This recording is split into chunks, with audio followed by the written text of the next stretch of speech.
Hello दोस्तों, स्वागत है आपका हमारे यूट्यूब चैनल हानी वॉइस पर।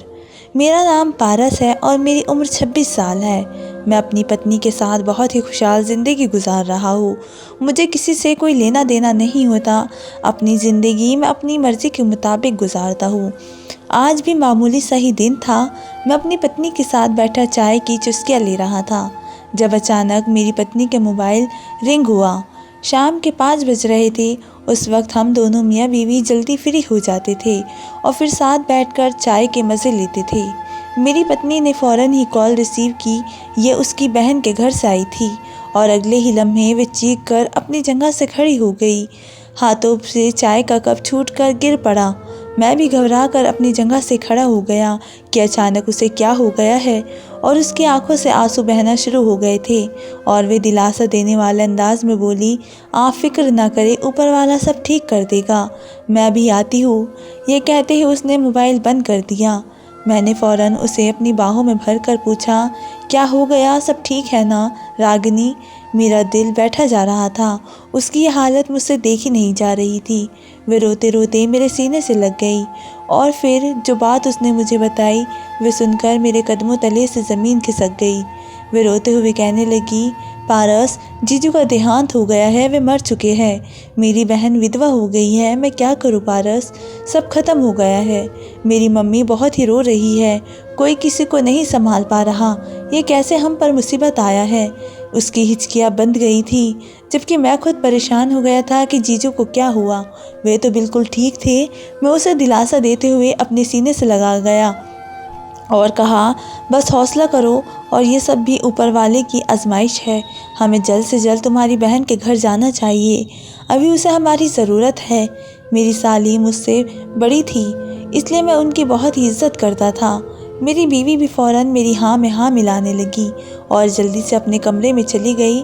पर्स वगैरह लेकर वे बाहर आई और मैं उसे फ़ौरन उसकी बहन के घर पर लेकर चल पड़ा। मेरा खुद दिल दिमाग काम नहीं कर रहा था। ये कैसी प्रस्तुति आई थी। अचानक से उनका देहांत हो जाना ये कोई अच्छी खबर नहीं थी। मैंने गाड़ी बहुत तेज़ तरीके से ड्राइव की थी और 15 मिनट का रास्ता मैंने 5 मिनट में ही पूरा कर लिया था।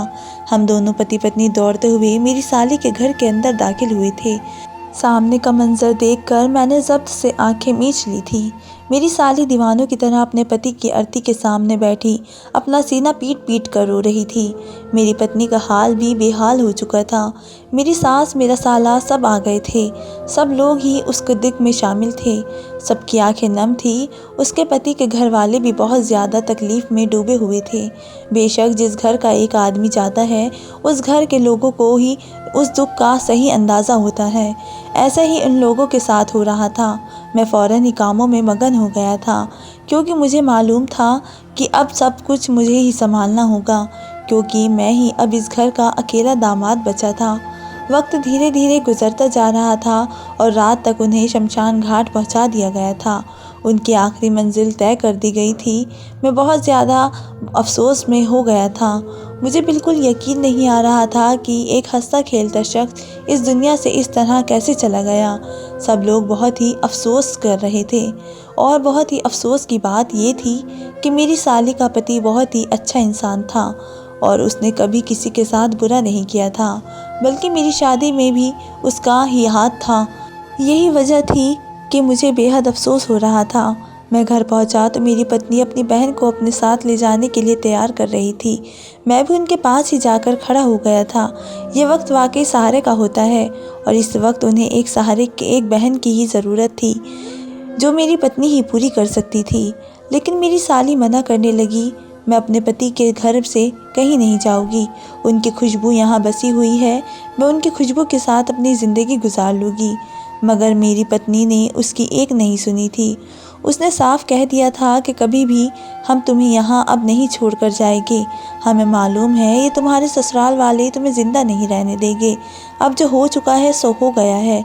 तुम्हें आगे बढ़ना है, हिम्मत करो, मेरे साथ चलो, कुछ दिन मेरे घर रह लो, उसके बाद मम्मी के पास चली जाना। मेरी बीवी बहुत समझदारी की बात कर रही थी। अगर मेरी जगह कोई और मर्द होता तो हो सकता था कि अपनी पत्नी को पर गुस्सा कर जाता कि क्या ज़रूरत है बेवजह लोगों को अपने घर आने की दावत देने की। मगर मैं ऐसा इंसान नहीं था। मुझे दूसरों के दुख का बखूबी अंदाज़ा था और ये औरत तो हमेशा ही हमारे लिए खड़ी रही थी। इसलिए मैंने भी उनके सिर पर हाथ रखा और बहुत ही मोहब्बत से बोला, जी दीदी, अब हमारे साथ चले। कुछ वक्त तक रागिनी के साथ रहे, आपकी तबीयत बाहर हो जाएगी और फिर जब आपका दिल करेगा मैं खुद आपको मम्मी के घर छोड़कर जाऊंगा।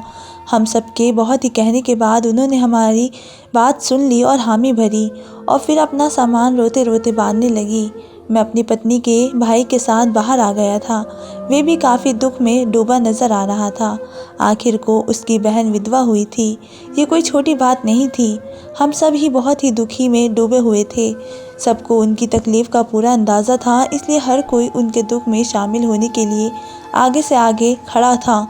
कुछ देर बाद ही मेरी पत्नी अपनी बहन को थाम कर बाहर ले आई थी। इस वक्त वे सफ़ेद जोड़े में थी। यकीनन ये जोड़ा उनकी सास ने पहनने के लिए दिया था। मैंने भी फ़ौरन अपनी साली को सहारा दिया और अपनी गाड़ी में बिठाया। बाकी घर वालों से मुलाकात करके मैंने ड्राइविंग सीट संभाल ली।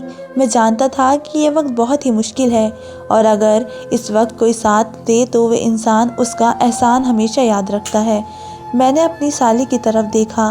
वे बहुत ही मुरझाई हुई लग रही थी और आखिर को उसका शौहर मर गया था। ये कोई छोटी बात नहीं थी। कुछ देर बाद हम घर पहुंच गए। मेरी पत्नी मुझे देखते हुए बोली, आप आज गेस्ट रूम में सो जाए, मैं दीदी के साथ बेडरूम में सो जाती हूँ। मैंने भी कोई हिचक जाहिर नहीं की। वाकई अभी इन दोनों बहनों को एक दूसरे के साथ की ज़रूरत थी और मैं उनके बीच दखल देकर उनके दुख को और नहीं बढ़ाना चाहता था। इसलिए मैं खामोशी से अपना कमरा छोड़कर गेस्ट रूम में आ गया।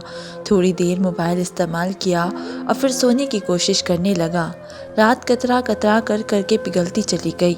आधी रात को अचानक मुझे ऐसा महसूस हुआ जैसे कोई मेरे पाँव के पास है। मैंने पहले तो इस बात को नज़रअंदाज किया।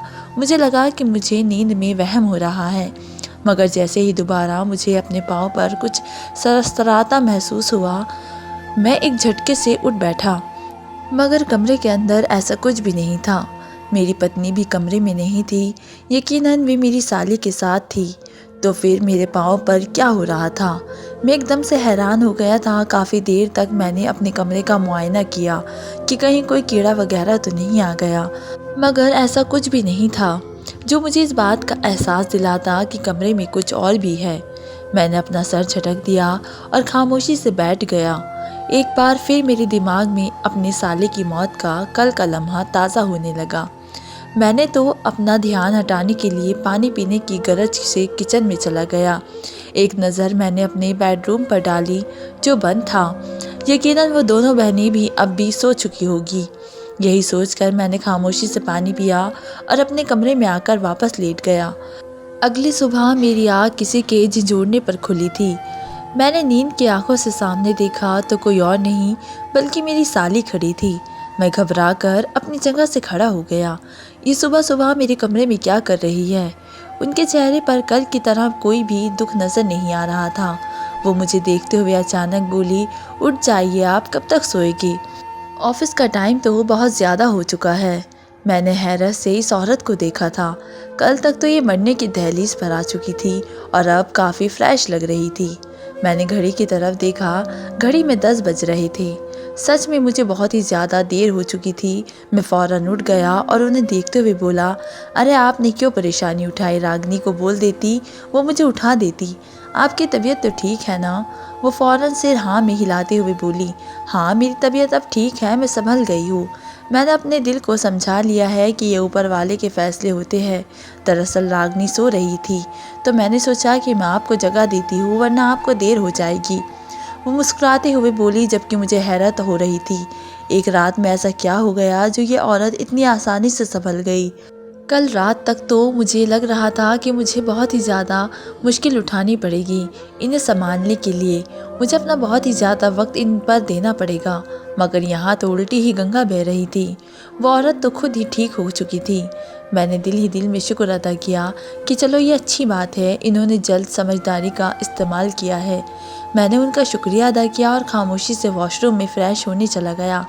थोड़ी देर बाद जब मैं फ्रेश होकर बाहर आया तो कमरे में अब भी कोई नहीं था। मैंने अपना सर झटका और जल्दी जल्दी बाल वगैरह बनाकर बाहर आ गया, लेकिन सामने का मंजर मेरे लिए एक बार फिर हैरान कर देने वाला था। मेरी साली के चेहरे पर मुस्कान थी और वो मेरे लिए नाश्ता मेज़ पर सजा रही थी। मैं तो दंग रह गया, ये औरत इतनी हिम्मत वाली कैसे हो सकती है कि पति के मरने के अगले ही दिन नाश्ता भी बनाए और मुस्कुराए भी। उसी वक्त मेरी पत्नी अपने कमरे से बाहर आई। उसका चेहरा अजीब हो रहा था, बाल बिखरे हुए थे। वो सिर पर हाथ रखते हुए बोली, अरे दीदी, आप क्यों कर रही हो? मैं बना लेती हूँ, आप बैठ जाइए। जबकि मैं अपनी बीवी का ऐसा हाल देखकर लम्हे भर के लिए चौंक गया था। इसे क्या हो गया? तभी वो मुझे देखते हुए बोली, अरे आप भी दीदी को नहीं रोक रहे, मना करें उन्हें। मैं फ़ौरन होश में आया और हाँ में सिर हिलाते हुए बोला, अरे आप बैठ जाए, मैं लगा देता हूँ नाश्ता। तभी मेरी साली अचानक रोने लगी। जब रहना ही यहाँ है तो काम तो करना ही पड़ेगा ना, इस तरह से तो कहीं भी रहा नहीं जाता। बेशक ये मेरी बहन का घर है, लेकिन थोड़ी बहुत मेहनत तो मुझे भी करनी होगी इस घर में जगह बनाने के लिए। मैंने हैरानी से उसकी तरफ देखा। ये क्या हो गया है और ये क्यों जगह बनाएगी? ये तो चंद दिनों की मेहमान है। मेरी पत्नी फ़ौरन बोली, अरे दीदी, ये आपका घर है, आपको कोई ज़रूरत नहीं है कहीं भी जगह बनाने की। इधर आइए, आप यहाँ बैठिए। उसने अपनी कुर्सी पर अपनी बहन को बिठाया, जबकि मैं खामोशी से अपनी जगह पर आकर बैठ गया। और अब वही हमें नाश्ता दे रही थी और अपनी बहन से बातें भी कर रही थी। मैंने उसकी तरफ देखा। उसके चेहरे पर एक अजीब सी चमक महसूस हो रही थी। न जाने क्यों मुझे एक अजीब सी बेचैनी हुई थी। मैं उसे देखते हुए बोला, आप बहुत ही हिम्मत वाली औरत है जो आपने इतनी जल्दी समझौता कर लिया, वरना औरतें तो इतनी जल्दी इतने बड़े दुख से संभल नहीं पाती। मैं ये बात जानबूझकर कर रहा था। जब मेरी बीवी फ़ौरन बोल पड़ी, पारस साहब, कैसी बातें कर रहे हैं आप दीदी को हौसला देने के बजाय उनका हौसला तोड़ रहे हैं। वह अचानक मुझसे उलझने लगी, जबकि मैंने सिर को ना में हिलाया और अपनी पत्नी को देखते हुए बोला, मैं तुम्हारी दीदी की तारीफ़ कर रहा हूँ। अभी मैं कुछ और कहता उससे पहले ही मेरी बीवी गुस्से में बोल पड़ी, ये तारीफ़ करना नहीं बल्कि तंज कसना हुआ। एक तो वो आपके लिए नाश्ता तैयार कर रही है और आप इस तरह की बातें कर रहे हैं। मैं हैरानी से अपनी बीवी को देखने लगा। इतनी सी बात को इतना बड़ा क्यों बना रही थी? मैं फ़ौरन बोला, नहीं रागनी, तुम्हें गलतफहमी हो रही है। मेरे कहने का मतलब। अभी मैं अपनी बात पूरी करता उससे पहले ही मेरी साली बोल पड़ी, कोई बात नहीं, ये तो दुनिया है रागनी, यहाँ तो बहुत कुछ सुनने को मिलेगा। हाँ, मैं बहुत जल्दी संभल गई हूँ क्योंकि मुझे मेरी बहन का साथ जो मिल गया है। उसने मेरी पत्नी का हाथ पकड़कर बहुत ही मोहब्बत से ये बात कही थी। तो मैं खामोश हो गया। लम्हे भर के लिए मुझे भी अपने लहजे का एहसास हुआ। मुझे इस तरह से नहीं बोलना चाहिए था। वाकई वो अभी बहुत ज़्यादा दुख में थी। उन्हें मेरी छोटी से छोटी बात भी बुरी लग सकती थी। मैंने माफ़ी मांगकर अपनी जगह से उठने का इरादा किया। तभी मेरी साली ने फ़ौरन मेरा हाथ पकड़ लिया और मुझे देखते हुए बोली, आपको माफ़ी मांगने की ज़रूरत नहीं है और प्लीज़ नाश्ता करके जाइए, इस तरह से भूखे पेट जाकर परेशान होते रहेंगे। ऐसी बात मेरी पत्नी को कहनी चाहिए थी, मगर वो बिल्कुल ही खामोश सी खड़ी थी और तमाशा देख रही थी। मैंने सिर को ना में हिलाया और साली को देखते हुए बोला, नहीं, मैं ऑफिस जाकर कुछ खा लूँगा, वैसे भी सुबह में सिर्फ कॉफ़ी पीता हूँ। आप लोग नाश्ता करें। ये कहकर मैं रुका नहीं, क्योंकि मुझे मालूम था अगर मेरी पत्नी ने कुछ कहा और कुछ मेरे मुंह से भी निकल गया, और मैं सुबह सुबह ये तमाशा नहीं चाहता था। मगर न जाने क्यों आज घर से निकलते वक्त मेरा दिल बहुत ही बोझल हो रहा था। ऐसा लग रहा था जैसे कुछ गड़बड़ है, लेकिन मैंने ज़्यादा ध्यान देना ज़रूरी नहीं समझा। बल्कि मैं दिल ही दिल में खुश भी था कि चलो अच्छा है, रोज़ रोज़ का मातम नहीं होगा और ना ही देखना पड़ेगा। जल्द से जल्द ये मामला ख़त्म हो जाएगा। मेरा उनसे कोई खूनी रिश्ता नहीं था, बल्कि सिर्फ अपनी बीवी के ज़रिए उन लोगों से रिश्ता था, इसलिए मुझे उनके दुख का ज़्यादा एहसास भी नहीं होना था। दिन मामूल के मुताबिक ही गुजरा था। मैं रात को घर देर से पहुंचा था। मैंने दरवाजे पर डोर बेल बजाई तो दरवाज़ा मेरी पत्नी के बजाय मेरी साली ने खोला था, जो उस वक्त सफ़ेद जोड़े में थी और चेहरे पर एक बड़ी सी मुस्कान सजाए खड़ी थी। मुझे देखकर उसने फ़ौरन ही मेरे हाथ में मौजूद लैपटॉप का बैग ले लिया। मैं शर्मिंदा होते हुए बोला, अरे आप रहने दीजिए, मैं रख दूँगा। और रागनी कहाँ है? वो बहुत ही अजीब अंदाज में बोली, रागनी तो खाना खाकर सो गई है। मैंने हैरत से अपनी साली की तरफ देखा कि रागनी मेरे आने से पहले कैसे सो गई। वो फ़ौरन बोली, हैरान मत होइए, मैंने ही उसे कहा कि तुम आराम कर लो। सुबह से वो काम में बिजी थी। खैर, मैं आपको खाना निकाल देती हूँ और आप मुँह हाथ धो लीजिए। मुझे बहुत ही अजीब महसूस हो रहा था क्योंकि रागनी ने आज से पहले कभी ऐसा नहीं किया था, और ऐसे वक्त में जब उसकी बहन को आराम की ज़रूरत थी तो वो खुद आराम कर रही थी। मगर मैंने अपना सर झटक दिया। सुबह से ही मुझे कुछ अच्छा महसूस नहीं हो रहा था। मैं खामोशी से गेस्ट रूम वाले कमरे में गया। वहां जाकर मुंह हाथ धोया और बाहर आया तो मेरी साली मेरे लिए खाना लगा रही थी। मैं खामोशी से जाकर सरबराही कुर्सी पर बैठ गया। मुझे बहुत ही अजीब लग रहा था। वो मेरे बिल्कुल बराबर वाली कुर्सी पर बैठी मुझसे बातें कर रही थी। आज का दिन कैसा गुजरा, सुबह के लिए माफ़ी चाहती हूँ। मेरी वजह से तुम्हारे और रागनी के बीच बात बिगड़ गई। जब मैं फ़ौरन बोला, नहीं नहीं, ऐसी कोई बात नहीं है, उसे गलतफहमी हो रही थी और मेरा भी अंदाज़ थोड़ा गलत था। मुझे इस तरह आपको नहीं बोलना चाहिए था। खैर, आप भी खाना खाइए, इतना वक्त हो चुका है, आपने कुछ खाया नहीं। जब वो फ़ौरन बोली, हाँ, मैं आपका ही इंतज़ार कर रही थी। मैंने यही सोचा था कि हम दोनों साथ में ही खाना खा लेंगे। उसका अंदाज़ मुझे अच्छा नहीं लग रहा था। मुझे लगातार अपनी बीवी की फ़िक्र हो रही थी। मैं बार बार अपने बेडरूम की तरफ देख रहा था। मैंने मुश्किल से आधी रोटी खाई, फिर अपनी जगह से उठ खड़ा हुआ। मेरे खड़े होते ही वो भी अपनी जगह से उठ गई और मुझे देखते हुए बोली, क्या हुआ, खाना खाओ। जब मैंने फ़ौरन बहाने बनाते हुए कहा, नहीं, बस मैंने खा लिया, अब मैं आराम करना चाहता हूँ, आप भी खाना ख़त्म करके आराम कर लीजिएगा। ये बोलकर मैं ठहरा नहीं और अपने कमरे में चला गया। मुझे बहुत ही ज़्यादा बेचैनी हो रही थी। बार बार मुझे रागनी का ख्याल आ रहा था। वो इतनी जल्दी कैसे सो सकती है। अक्सर मैं 5 बजे आ जाता था, लेकिन आज इत्तेफाक से मुझे 10 बज गए थे। मगर ऑफिस से ही मैंने रागनी को मैसेज कर दिया था कि मुझे वक्त लग जाएगा, मेरा इंतज़ार कर लेना। मगर आज पहली बार ऐसा हुआ था कि वो सो गई थी और ये बात मुझे बिल्कुल भी हज़म नहीं हो रही थी।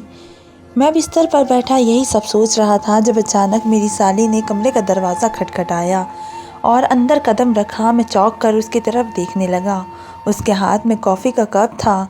उस वक्त मुझे वाकई कॉफ़ी की बहुत ही तलब महसूस हो रही थी, लेकिन मेरी बीवी के सोने की वजह से मैंने कुछ नहीं कहा। वो मेरी तरफ कॉफ़ी का कप बढ़ाते हुए बोली, मुझे पता है तुम खाने के बाद कॉफ़ी पीते हो, इसलिए मैंने पहले ही तुम्हारे लिए कॉफ़ी तैयार कर दी थी। वो मुस्कुराते हुए बिस्तर पर ही बैठ गई। मैंने एक नज़र उसकी तरफ देखा और खामोशी से शुक्रिया कहकर कॉफ़ी ले ली।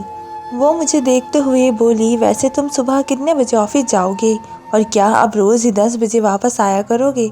वो बात से बात निकालने की कोशिश कर रही थी, जबकि मुझे घबराहट हो रही थी। ऐसा क्यों हो रहा था मुझे खुद समझ नहीं आ रहा था, वरना उसके विधवा होने से पहले हम दोनों साथ बैठते थे, देर रात तक बातें करते थे, हंसी मजाक होता था। अक्सर मेरी बीवी जल्दी सो जाती थी, फिर भी मैं अपनी साली के साथ गप्पे लड़ाता रहता था। लेकिन आज न जाने क्यों मुझे एक अजीब सी शर्म महसूस हो रही थी।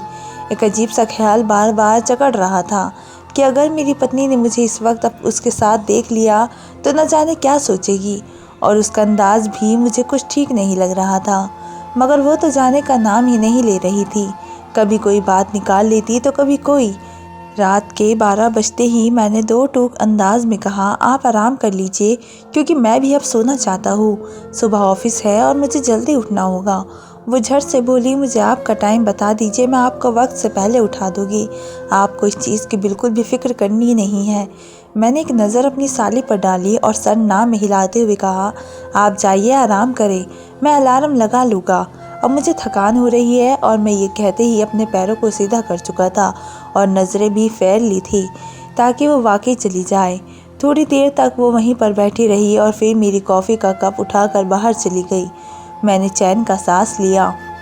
मुझे रागनी पर अब गुस्सा आ रहा था। उसकी ये बेवकूफ़ी थी कि वो आज सो गई थी और उसे अभी भी नहीं सोना चाहिए था। फिलहाल मैंने अपना सर झटका और चुपचाप आंखें मूंद कर लेट गया।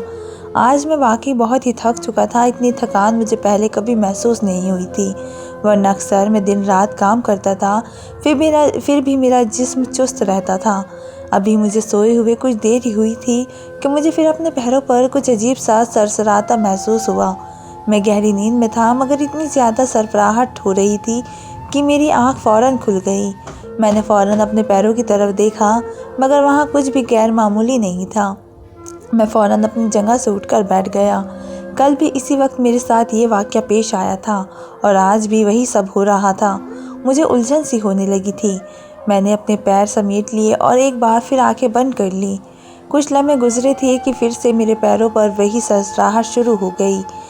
इस बार तो मैं झुंझला कर खड़ा हो गया। ये क्या मुसीबत है? मेरी नींद बेवजह ख़राब हो रही है। मैं कमरे से बाहर आ गया था, मगर अगले ही लम्हे मेरी चीख निकलते निकलते रह गई, क्योंकि मेरी साली बिल्कुल सामने ही सोफ़े पर सो रही थी।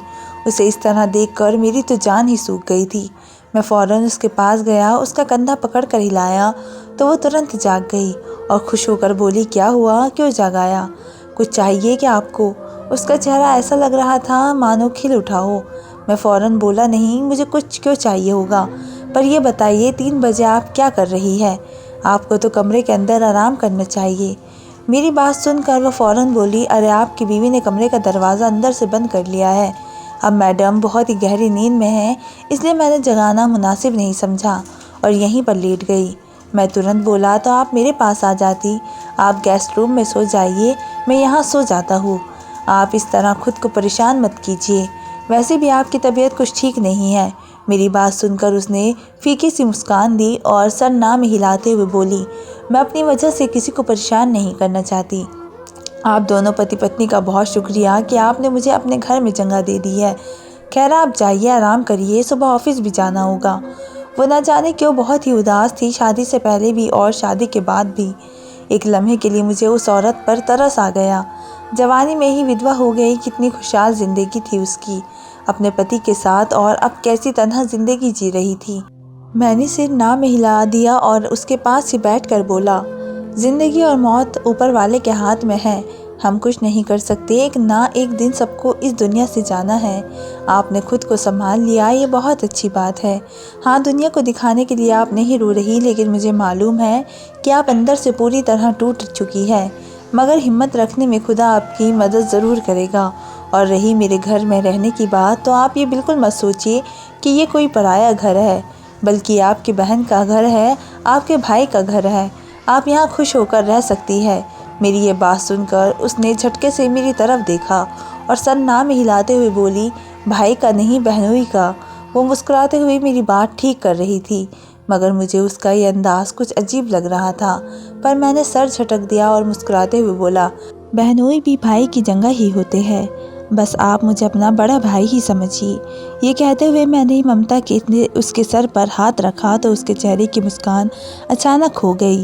वो सर झुकाकर बैठ गई। मैंने एक नज़र उसके चेहरे की तरफ डाली और अपनी जगह से खड़ा हो गया। चलिए आप यहाँ आराम कर लीजिए, मैं भी अंदर जाकर लेट जाता हूँ। ये कहते ही मैं अंदर की तरफ बढ़ गया, क्योंकि उसकी मुस्कुराहट गायब होते देख मुझे न जाने क्यों घबराहट सी महसूस हुई। समय धीरे धीरे गुजरने लगा। अगली सुबह भी मेरी साली ने ही मुझे जगाया और उसने ही मेरे लिए नाश्ता बनाया।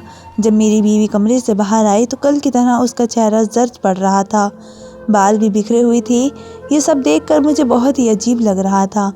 जब वो मेरे साथ सोती थी तो बिल्कुल नॉर्मल होती थी, मगर 2 दिनों से उसकी ये हालत देखकर न जाने क्यों मुझे एक अजीब सा शक होने लगा था। और फिर ऊपर से मुझे मेरी विधवा साली का अंदाज़ भी कुछ ठीक नहीं लग रहा था। मैंने अपना सर झटक दिया और अपने काम पर चला गया। दिन अपनी रफ्तार से गुजर चुका था। रात को जब मैं घर वापस लौटा तो मेरी साली ने ही दरवाज़ा खोला। मैंने रागनी का पूछा तो उसने बताया कि वो सो चुकी है। इस बार मुझे बहुत ही अजीब लगा, इसलिए मैंने अपनी साली को देखते हुए कहा, आप जाइए और रागनी को उठाइए, उसे कहिए कि मुझे खाना निकाल कर दे। मेरा लहजा अचानक बहुत ही सख्त हो गया था, क्योंकि मुझे अपनी पत्नी से ऐसी लापरवाही की उम्मीद नहीं थी। 1 दिन हो सकता है, लेकिन 2 दिन लगातार ये मुझे बिल्कुल सही नहीं लग रहा था। भला वो औरत मेरा काम क्यों करे? मेरी पत्नी रागनी थी, जिसकी जिम्मेदारी थी कि वो मेरी सेवा करे, मेरी हर ज़रूरत का ध्यान रखे। मेरी साली तुरंत बोली, अरे नहीं, उन्हें सोने दो, मैं खाना दे देती हूँ, मैं तुम्हारे लिए ही तो जाग रही हूँ, आओ बैठो। उसने अचानक ही मेरा हाथ पकड़ लिया और मुझे डाइनिंग टेबल पर ले गई। न जाने उसमें ऐसी क्या कशिश थी कि मैं इनकार नहीं कर पाया। मैं चुपचाप बैठ गया। मुस्कुराते हुए उसने मेरे आगे खाना परोसा और चुपचाप खाने बैठ गया। दिल बहुत ही ज़ोर ज़ोर से धड़क रहा था, मगर मैंने उस एहसास को नज़रअंदाज कर दिया। जब मेरी बीवी को ही मेरी परवाह नहीं, तो फिर दूसरे तो अपनी जगह बनाते ही है। समय धीरे धीरे बीतता गया, मगर न जाने क्यों अब मुझे बहुत ही कुछ अजीब लगने लगा था। मैंने एक बात बहुत ही गहराई से महसूस की थी कि मेरी बीवी का रवैया मेरे साथ दिन पर दिन सख्त होता जा रहा था। वो बहुत ही गुस्से में रहने लगी थी, हद से ज़्यादा कमज़ोर भी हो गई थी। यही वजह थी कि मैं थोड़ा घबरा गया। मैंने उससे पूछा भी तो उसने कह दिया बस आजकल तबीयत ठीक नहीं रहती, मगर न जाने क्यों मुझे उसकी तबीयत ख़राब होने की असली वजह अपनी साली लग रही थी। उसे मेरे घर आए हुए 1.5 हफ्ता हो चुका था और इस पूरे समय में वे वही मेरी पत्नी के कमरे में सो रही थी। अब मुझे भी अपनी बीवी के करीब जाने की चाहत होने लगी थी, मगर मैं कुछ नहीं कर सकता था क्योंकि वो विधवा थी और उसे विधवा हुए अभी ज़्यादा वक्त नहीं हुआ था। इसलिए मैं अपनी बीवी से ऐसा कोई हक मांग भी नहीं सकता था। इस 1.5 हफ्ते में मेरे और रागनी के बीच ढंग से बातचीत तक नहीं हुई थी, जबकि हम दोनों पति पत्नी कभी एक दूसरे से दूर नहीं रहते थे। मेरी पत्नी हर वक्त मेरे आगे पीछे घूमती रहती थी, मगर अब वो ज़रूरत से ज़्यादा ही कमज़ोर हो चुकी थी। आज ऑफिस से मेरा काम जल्दी पूरा हो गया तो मैं 5 बजे ही घर पर आ गया। दरवाज़ा मेरी बीवी ने खोला। शायद उसे लगा था कि कोई और आया है, मगर मुझे देखकर उसकी हंसी अचानक ही गायब हो गई। उसने मुझे अजनबी नज़रों से देखा और अचानक पूछ बैठी, आप कौन? कोई काम था? मैं पल भर के लिए हैरान रह गया। क्या उसका दिमागी संतुलन बिगड़ चुका है जो अपने ही शौहर से पूछ रही है कि कौन? मैंने उसे गौर से देखा और हंसते हुए कहा, तुम्हारा पति हूँ, तुम्हारी मोहब्बत हूँ, और कौन हूँ? तभी उसने अचानक अपना सिर पकड़ लिया और बोली, अरे मेरे दिमाग से निकल गया। उसका ये अंदाज मुझे खटकने पर मजबूर कर चुका था। मैं उसे हैरानी से देख रहा था कि वो क्या बोल रही है। उसने मेरे हाथ से लैपटॉप लिया और मुझे अंदर ले आई। तभी मेरी साली मेरे बेडरूम से बाहर आई और सवालिया अंदाज में बोली, कौन आया है रागनी? फिर मुझे देखकर अचानक बिल्कुल चुप हो गई। ऐसा लग रहा था जैसे उसके चेहरे पर मौत जैसा सन्नाटा छा गया हो। आंखों की पुतलियाँ पूरी तरह फैल गई थी। मैं उसका ये अजीब बर्ताव देखकर थोड़ा परेशान हो गया। तभी रागनी अपनी बहन की तरफ देखकर बोली, अरे आपके जीजा जी आए हैं, चलिए आप दोनों बैठिए, मैं जल्दी से चाय बना लाती हूँ, फिर हम तीनों साथ बैठकर चाय पिएंगे। कितने दिन हो गए एक साथ वक्त नहीं बिताया। ये कहते ही वे किचन में चली गई थी, जबकि मेरी साली तो बिना कोई जवाब दिए ही कमरे में बंद हो चुकी थी। मुझे अपनी साली का ये रवैया थोड़ा अजीब लगा था, वरना रोज़ाना तो जब मैं लेट आ रहा था तो वह मेरे साथ बहुत ही अच्छे से पेश आती थी। खाना अपने हाथ से निकाल कर देती थी, कॉफ़ी बना कर पिलाती थी, ढेरों सारी बातें करती थी और बहुत ही अब मुझे देखकर इस तरह से अजनबी अंदाज उन्होंने अपनाया था कि मैं तो दंग रह गया था। मगर फ़िलहाल मैंने अपना सिर झटक दिया था कि अच्छा ही है वो खुद ही कमरे के अंदर चली गई। अब मुझे थोड़ी देर अपनी बीवी के साथ क्वालिटी टाइम स्पेंड करना मिल सकता है। मैं वहीं पर बैठ गया। थोड़ी देर बाद ही 3 कप में चाय बना कर ले आई और अपनी बहन को ना देखते हुए तुरंत बोली, दीदी बाहर नहीं आई? मैंने सिर ना में हिलाया था। जैसे ही वे ये कहकर कमरे के अंदर जाने लगी कि मैं बुला कर लाती हूँ, तो मैंने उसका हाथ थाम लिया था और अपने पास बिठाकर उसके माथे पर एक बहुत ही मोहब्बत भरा प्यार किया था और उसके बाद उसके बाल संवारते हुए बोला था, थोड़ा बहुत ही हमें वक्त भी दिया करो, 1.5 हफ्ते से आपकी गुर्बत को तरस रहे हैं। लेकिन बेगम साहिबा, आपको तो बिल्कुल भी इस बात का एहसास नहीं है। मेरी ये बात सुनकर उसने मेरे चेहरे को अपने हाथों के प्याले में थामा था। मेरे गाल पर अपने होठों रखते हुए बोली, आपकी गुर्बत को तो हम भी तरस रहे हैं, मगर अभी दीदी का ख्याल करना हम पर लाजिम है। अगर हम ही दीदी का ख्याल नहीं करेंगे तो फिर उनका ख्याल कौन करेगा? मम्मी भी बोल रही थी कि वो भी आएगी और दीदी को लेकर जाएगी, मगर दीदी ने मना कर दिया कि वो यहाँ ठीक है। मैं तो बहुत ही खुश हूँ कि मेरी बहन का दिल लग गया है। मुझे ये भी एक साथी का सहारा हो चुका है, वरना आप तो इतनी देर से आते थे कि मैं सो ही जाती हूँ। अपनी बीवी की मौजूदगी में मैंने खुलकर सांस लिया था। इतने दिन हो गए थे वे मेरे पास नहीं बैठी थी, मैंने उसकी ये बातें नहीं सुनी थी, उसकी मोहब्बत भरा लम्हा महसूस नहीं किया था। मैंने तुरंत ही उसे अपने सीने से लगा लिया था। तभी उसी वक्त मेरी साली लाउंज में आ गई थी और मेरी बीवी एक झटके से मुझसे दूर हो गई। मैं बुरी तरह से घबरा गया था और तुरंत ही चाय का कप उठाकर होठों से लगा लिया था।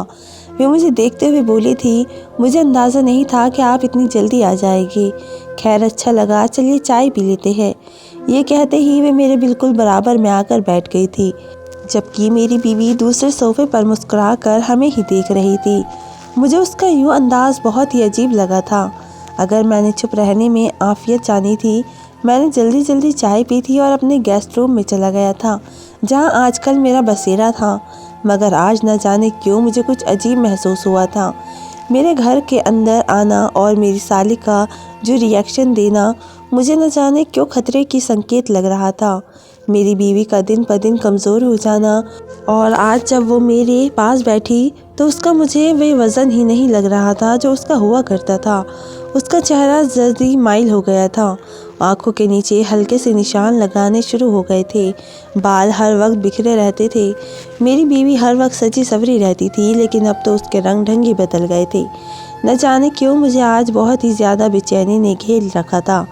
आज जल्दी आने का एक फ़ायदा हुआ था कि मेरी बीवी कुछ देर मेरे पास बैठ गई थी। मुझे तो उसकी हालत का अच्छे से अंदाज़ा हो गया था। न जाने क्यों इन सब चीज़ों के पीछे मुझे अपनी साली का हाथ लग रहा था, और सुबह उठना और उसके बाल बिखरे हो, और फिर मेरी साली के चेहरे पर एक अजीब सी चमक होना, चेहरे पर मुस्कुराहट कहाँ जाना। हालांकि शौहर को सिर्फ एक दिन हुआ था, ये सब इतनी जल्दी कैसे बदल सकता था, ये बात मुझे बिल्कुल समझ नहीं आ रही थी। तकरीबन रात के 2 बजे मैं कुछ सोचकर अपनी जगह से खड़ा हो गया था। मैंने यही सोचा कि देखूँ एक दफ़ा कि वे दोनों कमरे में रात को करती क्या है। 1.5 हफ्ता हो गया है। मेरी साली को चाहिए था कि वे गेस्ट रूम में शिफ्ट हो जाती, और मेरी बीवी को भी चाहिए था कि वे अपनी बहन को ऐसा करने के लिए कहती, मगर ऐसा नहीं हुआ था। मैं बहुत ही शार्प दिमाग का इंसान था। छोटी सी बात मुझे फ़ौरन ही भाप लेता था। यही वजह थी कि मुझे कुछ दाल में कुछ काला लग रहा था, इसलिए मैं कमरे से बाहर आ गया था। मैं जानता था ये गैर हतीकल हरकत है, लड़कियों के कमरे में झांकना बुरी बात है, मगर कमरे के अंदर एक लड़की मेरी बीवी थी, मेरी जिम्मेदारी थी, मेरी शरीक हयात थी। मैं इस तरह उसको बयारो मददगार नहीं छोड़ सकता था। और फिर उसकी तबीयत का इतना गिर जाना, आंखों के नीचे हल्के निशान आना, वे जो हर वक्त सजी सवरी रहती थी इस तरह से बेरौनक हो जाना, मुझे कुछ गलत लग रहा था। और कहते हैं ना, जब किसी चीज़ के बारे में आपको शुरू से ही घबराहट हो रही हो तो कुछ गड़बड़ तो होती है, और ऐसा ही हुआ था। मैंने जैसे ही खिड़की से पर्दा हटाकर अंदर की तरफ देखा तो मेरे कदमों तले से ज़मीन निकल गई थी। ऐसा लगता था जैसे आसमान मेरे सिर पर आ गिरा हो। मेरी साली नीचे ज़मीन पर एक दायरा बनाकर बैठी थी, उसमें कोई दिए जल रहे थे, और एक गुड़िया भी मौजूद थी, यानी वे मेरी बीवी पर काला जादू कर रही थी। और इन सब के बीच मेरी बीवी बालों के आगे किए हुई बैठी थी। यकीनन मेरी साली इस पर ही काला जादू कर रही थी। मैंने फ़ौरन ही दरवाज़ा खोल दिया था और गुस्से से दहाड़ा था, ये तुम क्या कर रही हो और ये क्या हो रहा है? मेरी आवाज़ इतनी ज़ोर थी कि वे दोनों ही होश में आ गई थी, जबकि मेरी बीवी तो ऐसी हो गई थी जैसे काटो तो बदन में खून नहीं। वे बुरी तरह से सहम चुकी थी। ऐसा लगता था जैसे वे किसी गहरे सदमे में होश से आई हो, और फिर वे भागते हुए मेरे सीने से लग गई थी, जबकि मेरी साली बुरी तरह से हड़बड़ा चुकी थी। और जब मैंने गुस्से से आकर उसका बाजू पकड़ा और उससे पूछा कि ये क्या हरकत है, तो फिर जो बात उसने बताई वे सुनकर मेरे कदमों तले से ज़मीन निकल गई थी कि वे शादी वाले दिन से ही मुझे पसंद करती है। जिस दिन मेरा रिश्ता रागनी के लिए आया था उसी दिन उसने मुझे अपने लिए पसंद कर लिया था, मगर उसकी शादी पहले ही किसी और से तय हो चुकी थी और रागनी की शादी मुझसे तय हो गई थी। ये बात थी कि मेरी साली मुझे बहुत ही ध्यान देती थी, मगर मुझे अंदाज़ा नहीं था कि वे इस हद तक गुजर जाएगी। अपने पति का कत्ल करने वाली भी वही थी, और अब मेरी बीवी को भी ख़त्म करने वाली वही थी। यानी उसकी ये हालत करके वह उसे इस हाल में पहुंचा देती कि मैं उसे छोड़ देता। मगर वक्त पे ही मैं होश की दुनिया में आ गया था और अपनी बीवी को बचा लिया था। मैंने रातों रात ही अपनी साली को अपने घर से रवाना कर दिया था और अपनी पत्नी को लेकर दूसरे शहर चला गया था, क्योंकि मैं ऐसा कोई कदम उठाना ही नहीं चाहता था जिससे मेरी पत्नी तकलीफ़ में आए। क्योंकि अगर कोई औरत इस हद तक पागल हो सकती है कि वह किसी को हासिल करने के लिए अपने पति को मारती और फिर अपनी बहन तक को ना बख्शे, तो वह औरत कुछ भी कर सकती है। इसलिए मैं मंजर आम पर आना ही नहीं चाहता था। और कहते हैं ना, ऐसे लोगों का अंजाम बहुत ही बुरा होता है। करीब 1 महीने बाद मुझे तक सूचना पहुंचाई गई थी कि मेरी साली ने पागल होकर खुदकुशी कर ली है। मेरी बीवी उस वक्त बहुत रोई थी, मगर मैंने उसे संभाल लिया था कि ऐसे नासूर दुनिया में ना ही रहे तो बेहतर होता है। मगर मैं बेहद अफसोस करता हूँ कि जिस इंसान का हम दुख बांटना चाह रहे थे, वही हम दोनों मियाँ बीवी को अलग कर रहा था। भगवान का शुक्र है कि मेरी रागनी अब सही सलामत है और मेरे पास है। दोस्तों, वीडियो कैसी लगी कमेंट करके ज़रूर बताएं। वीडियो को लाइक करें और चैनल को सब्सक्राइब ज़रूर करें। मिलते हैं एक ऐसी ही वीडियो के साथ, तब तक के लिए धन्यवाद।